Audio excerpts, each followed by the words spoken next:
पाकिस्तान में इस वक्त चावल की फसल की सीजन है और ये सीजन कहीं ना कहीं किसी गरीब किसान के लिए एक बड़ा ही अजाब बन चुका है उनके रेट के हिसाब से।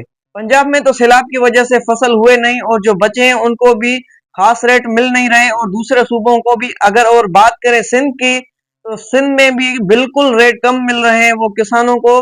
रेट ये है कि 1800 से 2000।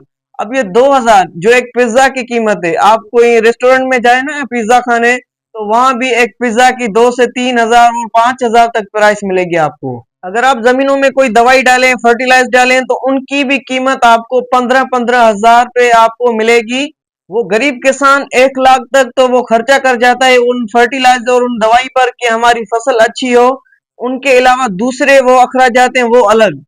कहीं ना कहीं वो गरीब किसान अपना वो सारा जो जमा पूंजी है वो डालकर कहीं ना कहीं वो इस फसल को तैयार करते हैं ताकि इस फसल से हमारा सारे साल का वो खर्चा है वो निकल जाए और हम पर जो कर्जात हैं वो कर्ज भी हमारे ऊपर दूर हो जाए। लेकिन इस रेट पर क्या किसी के कर्जा दूर होंगे? वो किसान जो दिन रात अपनी मेहनत करता है उन फसलों पर, वो कहीं जो किसी बलाओं बिच्छुओं और सांपों से बचकर वो उनसे मुकाबला करके अपनी सारी रात गुजारता है फसलों पर, कैसे न कैसे अपनी जान भी लगाकर ये फसल तैयार करते हैं ताकि हमारा साल का खर्चा चल सके। और यहाँ पर जो रेट मिल रहे हैं उनको, वो रेट भी उनकी जान ले रहे हैं।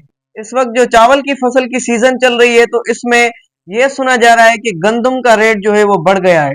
आप सबको तो पता है कि गंदम का रेट क्यों बढ़ाया जा रहा है, चलो उसको तो छोड़ो, आप जो भी करें लेकिन किसान को उनकी अपनी जो मेहनत है वो जाया नहीं करने दे।